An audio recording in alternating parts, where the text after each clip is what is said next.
We go. So, okay, welcome everybody, especially new freshmen at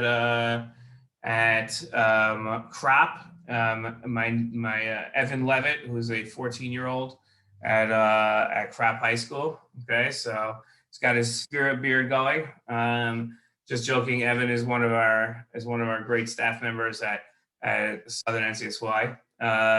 So we're going to be discussing what you want to discuss, but later on in the show, later on in our meeting at about 5:10, we're going to be having a special guest. Her name is Esther Bentalilo. She started an organization with 5 other people across the country called Jewish on Campus, and she's going to be talking to us about it. It's a way of college students across America reporting anti-Semitism. I don't want to give away too much of what it does because then she won't have anything to say. So, but she's a very special person and an alumni of our group. Okay, so let's get started here with your questions. Who's got questions that they want to ask? Go ahead. Now's your shot. Jordan. You always count on Jordan for a good question. Go ahead. So, it looks like Israel did something to Natanz. So what would Israel's motivations be like regarding the peace process that's going on right now in Vienna? Like, is there some sort of motivation to be Yeah. attacking Iran specifically right now? Okay, well, let's take a step back here. First of all, okay, I just want to correct the one thing you said. There are no peace discussions going on in Vienna. There are Iranian nuclear deal discussions. Okay, that's a very important difference because no one has any aspirations for peace with Iran. Okay, so that's why they're not peace discussions. It would be amazing if there were peace discussions, right? If Iran was finally coming to the table and saying, listen, you know what? This whole idea we had of like destroying the great Satan in the United States and then destroying the little Satan Israel, that might have been a miscalculation on our part. It turns out we can't do that. We don't have the ability. This nuclear thing is not going well for us. Let's talk peace. That would be great. And if you think that that's ridiculous and could never happen, there was a nice psychopath that used to be the head of Libya named Muammar Gaddafi. And Muammar Gaddafi actually came to the practical realization that his nuclear program wasn't going to save him. He was wrong because it would have saved him. In the end, he ended up on a meat hook in a car. But yeah, so that was a peace agreement. Muammar Gaddafi made peace with the United States in order to try to elongate his own rule. So that's not what's happening. What's happening in Iran, in Vienna with Iran, is that the United States is considering getting back into the Iran deal that President Obama signed in 2015. So that's what President Biden and his administration, the State Department, that's what they're considering. And the negotiations are ongoing in Vienna. Okay. Now, Israel thinks that that a deal with Iran could work under the right conditions. They are not confident that the United States, because of who's negotiating, it's the exact same people that negotiated the 2015 deal are back at it now, are going to negotiate a deal that Israel will feel comfortable with. Adding to that are the statements and interviews that the negotiating team has given already makes us very, very nervous. Okay, a lot of things that they're saying is nerve-wracking. Okay, now Iran is without a doubt, this is indisputable, the greatest negotiators in the world today. Okay, it's famously said that Iran came up with chess. Okay, there are no greater negotiators than the Persian people. They know exactly how to take every step to their advantage. Okay, very, very keen negotiators. Iran knows that as long as they keep going to the extreme on their actions during negotiations, then it makes it much harder for the other side to hold back on things that they need to give in on, right? So if the American team feels that it's a necessity today to sign a deal in order to stop Iran from developing nuclear weapons, if Iran ups its production even more, right? So then what's going to end up happening? Then America's going to feel even more pressured to sign a deal. Okay, and that's exactly what Iran is doing. Every couple of days, Iran sits there and says, now we're going to up production of our nuclear material. So when that starts happening, then America feels even more pressure. Okay. So that's what's been happening over the last 2 weeks. Every couple of days, Iran announces we're putting even more like a production power into our nuclear plants. Israel, and when I say Israel, I mean Prime Minister Netanyahu, gave a speech on Holocaust Memorial Day on Yom HaShoah, where he said, look, it's very nice that America's negotiating, but that's not where our safety comes from. Israel's defense is always in Israel's hands. We never rely on anybody else, and we'll do what's necessary. Okay. Now, coincidentally, that same day, Iran announces an upward tick of its production of nuclear material, and coincidentally, today, the Secretary of Defense of the United States, meaning the head of the military, comes to visit Israel.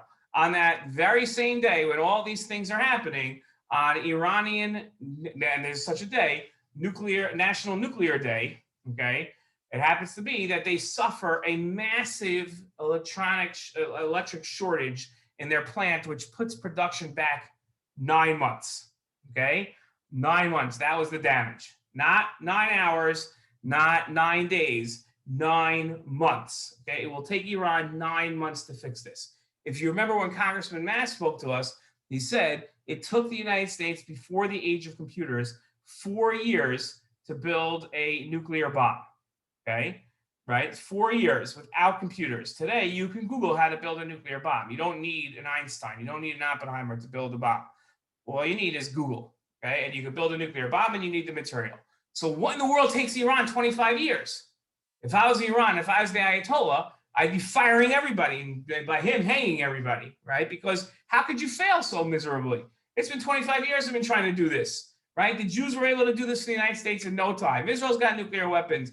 Pakistan's got nuclear weapons. How can we not have nuclear weapons? So the answer is because every single time they do something that gets them just a little bit closer, then all of a sudden, holy cow, our entire electricity just went out and shortaged everything.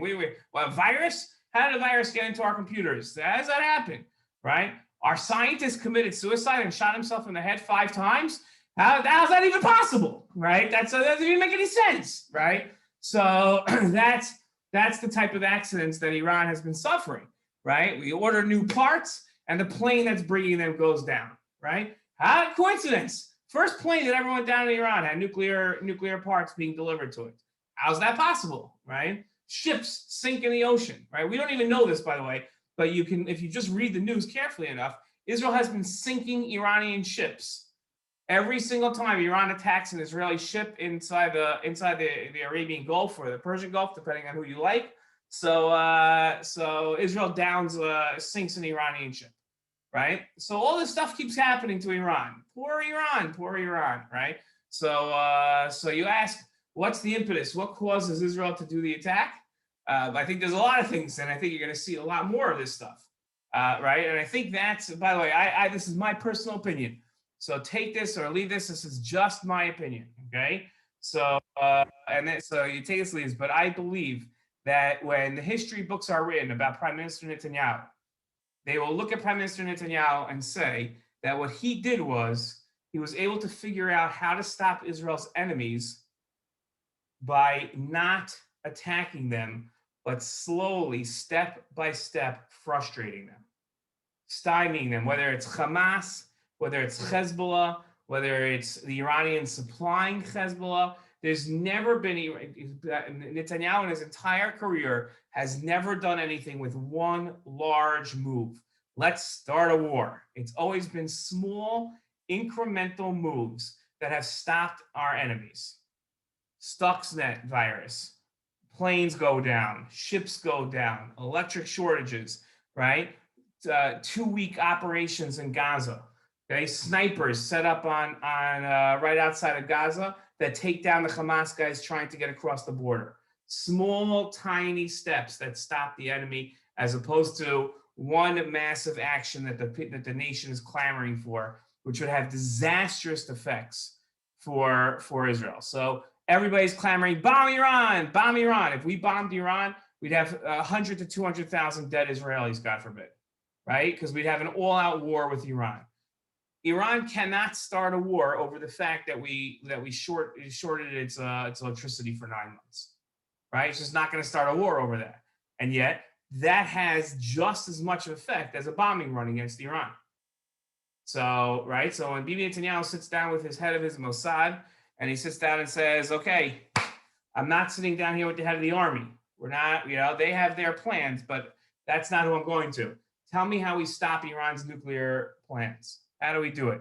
And he says, "Listen, there's a fuse box on the 3rd floor down. If we just flip the switch and then take the switch out, they won't know what's going on for another 9 months.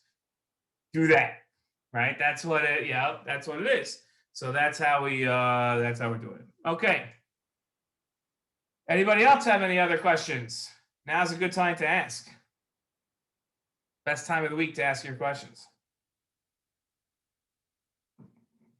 Or we can just be awkward with each other. Hodaya, go ahead.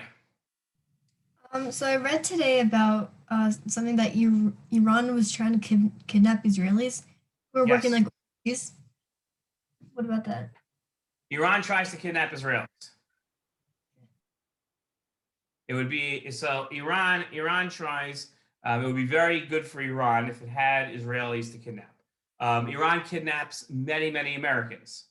Okay, there are many Americans sitting in Iranian jails. Now, it's not like these people are on the beach in Miami and somebody comes over and says, "Hey, I have tickets to the Heat game. Come to my car," and then all of a sudden, next thing you know, they find themselves in Tehran. That's not what's happening. They're in Iran already, and then Iran arrests them on some trumped up charges, and then you never hear about them again. Okay, there are many Americans like that, and Congressman Deutsch, for one, works very hard to try to get these hostages back. Many members of Congress do, but like anytime you have a hostage situation, it's always very difficult because the more attention you bring to it, the more value the hostages have to your enemy, and you sort of have this vicious circle. Okay, but nobody's been able to get hostages really back from Iran. It's been very hard. We have one that we got back from Iran, but I don't know if there's been any more. So Iran wants Israeli hostages. Those are really high valuable hostages. If you think about it, Gilad Shalit, we traded in 1,100 terrorists for Gilad Shalit, right? So the deals that you could make and the embarrassment that would come to Israel. Now, how does Iran do it? It's not going after soldiers. It's not going after Israelis in Israel. It's going after people on vacation, or people that live in Europe, or right. They go after Israelis that they find, and they find them online. Now, I don't know if you guys have this. I have this all the time. I have people that are clearly not. There's no financial scam going on. They're clearly trying to befriend me online, and they are not like they don't know English, and they pretend to know English, and they have no agenda. There's no agenda. They're just trying to be your friend, and there's no reason for these people to be your friend. So when you're a teenager, your parents and your teachers and your mental health staff always warn you against these people, and please come to your school and say, internet safety and da. When you're an adult, nobody's telling you, hey, the guy from Nigeria who's trying to be your friend and is not running the scam of he's the prince of Nigeria and his father left him $40 million and he just doesn't know how to get it out of the country. If you just give him $100, he'll figure out how to get you half of the $40 million. But they're just trying to befriend you. You have to have your radar on and not accept every single follow request and every single friend request, because that person is trying to do something bad to you. So that's what a lot of these people are clearly people who are trying to do harm to the state of Israel. And that's just, where you have to ignore them. Okay. So they do this all the time. They do it to Israeli soldiers all the time. They put up pictures of pretty women and, oh, we want to be your friend. Right. So this is a common tactic of our enemies. And and thank God they have not been successful with it. But there's a lot of vigilance that a person has to have. The American hostages, are they there because of the military, because of the army, or they're just like private citizens? Or no one really knows. They're just there. No one has any idea. I have a friend that was held in captivity in another enemy of the United States country in jail on trumped up charges, but I'm still not convinced what exactly they were doing in that country. So, you know, you have no idea what people are actually doing. You just don't know. You do not know. You don't know. Yeah. So you Thanks. never know. There's one person from Boca Raton. His name was Robert Levinger. I don't know why, but everybody's convinced he's dead. I don't know if Iran said he's dead. I don't know what it is. He was something like in his early 70s when he was taken hostage in Iran. He was arrested in Iran. He's a former FBI agent. Now, what in the world is an FBI agent, former FBI agent in his early 70s doing in Iran? Right? I'm saying a guy from Boca Raton, right? What was he doing? He's exploring. Like, what was going on there? You know, like, I don't know. I have no idea what he was doing. That's yeah, that's the story. So I don't know. Okay, let me. Anybody else have any other questions? Nope. No, we're good. Okay. So let me just tell you, by the way, in terms of the Israeli elections. So there are coalition negotiations now. It's in Prime Minister Netanyahu's hands. He's been given 28 days to form a coalition. He's negotiating. Chief among the people he's negotiating are Naftali Bennett. He came up with an idea that he would make Naftali Bennett the prime minister after 2 years and trade it. Naftali Bennett's not an idiot. He's like, we've seen that movie. We know what happens. You're lying. And he said, so Naftali Bennett sets a couple of conditions to it. In which case, two interesting things happen. First of all, just a cool tidbit for everybody here that they'll enjoy. When Naftali Bennett and Bibi Netanyahu negotiate, they do it in English, which is pretty fascinating, okay? Because Naftali Bennett grew up speaking English in his house. His parents are American. Every once in a while, Naftali Bennett's mother goes on television, and her Hebrew sounds worse than mine, which is really impressive. She doesn't make mistakes when she speaks Hebrew, but her American accent is Shalom, Ani Giveret Bennett, Ben Shelley Hu Naftali. For Americans, you might not get that, but for every Israeli who hears me, they know the grating hearing that accent. That's how I speak Hebrew. And Naftali Bennett's mother, for those that really know Israeli culture, she sounds like a worse version of Effie. Okay, and then you have that's number one. So that's interesting. Number two is Aryeh Deri, who's the head of Shas, hears that Bibi Netanyahu is giving away prime minister slots and says, wait a minute, hold on a second. I've got 8 seats and Naftali Bennett's got 7 seats. If Naftali Bennett's going to be prime minister, I should be prime minister. Now, that's a pretty audacious demand, considering the fact that Aryeh Deri is a convicted criminal and spent time in jail. So, but he might be looking at Bibi Netanyahu and say, hold on a second, you're about to go to jail. So if you're about to go to jail, why can't I go? Right? I should be prime minister. I've already gone to jail. I've got that part of my life done with. You have yet to do that. So let me go be prime minister. So Aryeh Deri said, no, I'm not going to join the coalition unless I can be prime minister. So we're going to have a ridiculous situation where everybody gets to be prime minister of Israel. So that's where we're going. Okay. That's the Israeli elections. And what else we want to talk about? President Biden has decided to reinstate aid to the Palestinians through not to the Palestinian Authority, which is what people are making a mistake, because then they say, wait, that's against the law. There's 4 laws in America that don't allow America to give aid to the Palestinian Authority. Okay, so that's it violates the law. But in reality, it doesn't violate the law because the Biden administration is not giving it to the Palestinian Authority. They're giving it to NGOs. Okay. I posted an op-ed today about why I think it's a bad idea. Ted Deutsch wrote a bunch of stuff about why it's a good idea. I quoted him. So you can see the debate there, whether it's a good idea or not a good idea to give the Palestinians aid. So you can see both sides of the argument where I posted it. That's the story with the Biden administration. It's a little worrying that the Biden administration is doing this. That should be somewhat concerning to us, but that is the story. Okay, any questions before we get ready for Esther Ben Tolila? Becca looks like she's got a question. See, like the thought. No, not at all. Just hanging out there on the beach. Okay. So I guess I'll just keep talking until Esther comes. Okay, so I was rushing here to get ready for Esther, but yeah. Okay, and next, one very important thing. Next week, and Alex, I don't know what you look like. I don't even know if you're a boy or a girl, but Not that it really matters, I guess. But Alex, just so you know, we do this every single week, and we'd love to have you. But next week, we even have a special treat.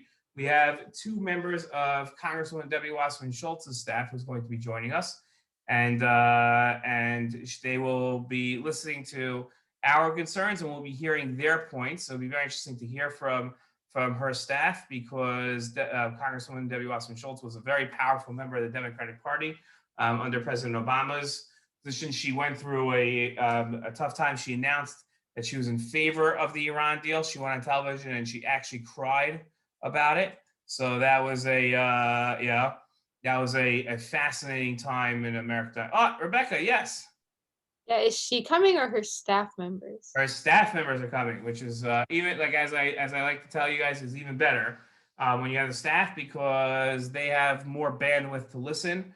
When the member of Congress comes, it's not that they don't listen, God forbid, they do listen, but sometimes they have a lot on their minds. Staff members is supposed to be in charge of this issue, and in fact, what's interesting is that I asked a staff member who is not involved in Israel policies for Congresswoman Wasserman Schultz, and she asked if she could bring into the conversation the person that is in charge in their office of the Israel topic. So that's a very good thing that she's there. Rebecca. Yeah, since I didn't know like she was so like involved in the Iran deal and stuff, do you think I should modify kind of what I say? Because like she obviously knows all the arguments for it. No, I think that first of all, I think that it's important for you to raise the arguments, just to show that you're that these are your concerns. I had a discussion with a lobbyist tonight, and he said, "What do you guys do in your lobbying sessions?" So I said, "We raise concerns." He said, "Okay, what do you ask members of Congress to do?" So I said, "We don't ask them to do anything." So then that's not lobbying. So I said, "Au contraire, mon frère." I said, "Well, we're trying to that means something."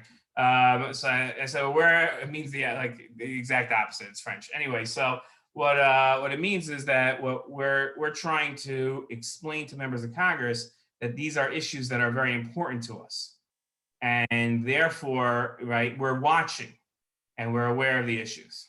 Okay, I'm going to ask if it's possible. I don't know where Shlomi and Alex are right now, but I'm going to ask NRA if you could turn on your cameras, because I think it's a little rude when we have guests if our cameras are off. If you're in a place where you can't, so then, okay, you can't, there's nothing you can do, but I'm going to invite Esther in right now, and we're going to get to hear from Esther. So here we go. I'm just going to